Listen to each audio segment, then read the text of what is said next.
Assalamualaikum warahmatullahi wabarakatuh. Pertemuan ketiga studi kelayakan bisnis praktikum dengan topik aspek hukum. Nah, diharapkan dari pertemuan ketiga mahasiswa dapat menjelaskan pentingnya dilakukan penilaian aspek hukum dan menjelaskan pentingnya dianalisis dalam analisis aspek hukum dalam studi kelayakan.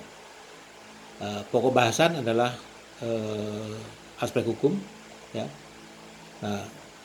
Bercerita atau dalam kaitan dengan studi kelayakan bisnis akan sangatlah penting ya, kita untuk menganalisis aspek hukum, karena dilihat dari segi hukum atau yuridis, pelaksanaan proyek merupakan rangkaian kegiatan pemenuhan prestasi dan juga kontra prestasi. Istilah prestasi dalam hal ini adalah pelaksanaan kewajiban oleh salah satu pihak. Sedangkan kontra prestasi ialah pelaksanaan kewajiban oleh pihak lain. Nah, untuk menganalisis dan menilai proyek dari segi yuridis atau hukum, ada beberapa pertanyaan yang perlu dijawab. Yang pertama, siapa pelaksana proyek? Pelaksana proyek seperti kita ketahui adalah individu atau kelompok atau organisasi yang terlibat dalam pelaksanaan proyek.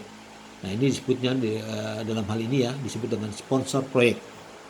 Nah, berkaitan dengan aspek hukum dalam studi kelayakan bisnis ini, jenis perusahaan yang akan bertanggung jawab dalam pengelolaan proyek yang akan dibuat perlu diketahui sebelumnya, karena masing-masing memiliki karakteristik sendiri. Selanjutnya adalah bentuk yuridis perusahaan. Beberapa bentuk perusahaan dari segi hukum atau yuridis ini di Indonesia ada beberapa. Pertama, seperti perusahaan persorangan ya, badan hukum yang ada. Kedua, firma.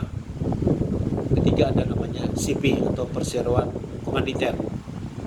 Yang keempat, apa yang sekarang banyak dilakukan adalah pembentukan perusahaan dengan perseroan terbatas atau PT. Nah, di samping itu tentunya masih ada lagi yaitu koperasi.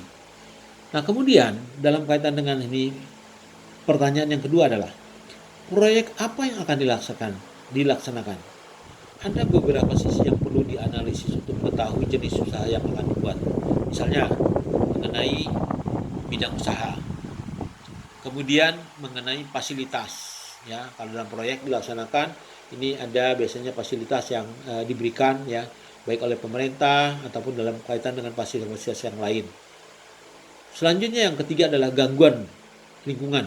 Nah, dalam ini hubungannya kaitan dengan proses, katakanlah proses pembangunan proyek atau dalam kaitan dengan manufaktur, proses produksi, di mana dalam hal ini ada dampak yaitu berupa limbah ya. Limbah di sini bisa juga berupa polusi ya yang mengganggu lingkungan. Kemudian yang keempat adalah mengenai pengupahan ya. Ini perlu juga memperhatikan yang namanya standar upah minimum yang ditetapkan oleh pemerintah melalui Kementerian Tenaga Kerja. Kemudian manajemen investasi aktiva tetap. Ini kaitannya dengan aktiva tetap berupa tanah, bangunan, kendaraan yang atau dibeli secara tunai atau leasing ya. Atau sewa beli istilahnya ya. Nah, bagaimana bentuk pembayarannya dan lain-lain. Nah, kemudian di manakah proyek akan dilaksanakan? Ini adalah pertanyaan ketiga. Letak proyek yang dilaksanakan tidak akan terlepas dari pengaruh-pengaruh yang dapat merugikan perusahaan ya atau merugikan proyek itu sendiri ya.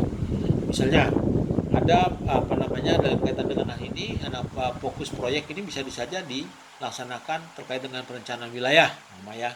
Kemudian status tanah ya. Dan pertanyaan yang keempat adalah kapan waktu pelaksanaan proyek. Nah, ini tentunya juga menyangkut aspek dalam kaitan dengan perizinan dan lain-lain ya.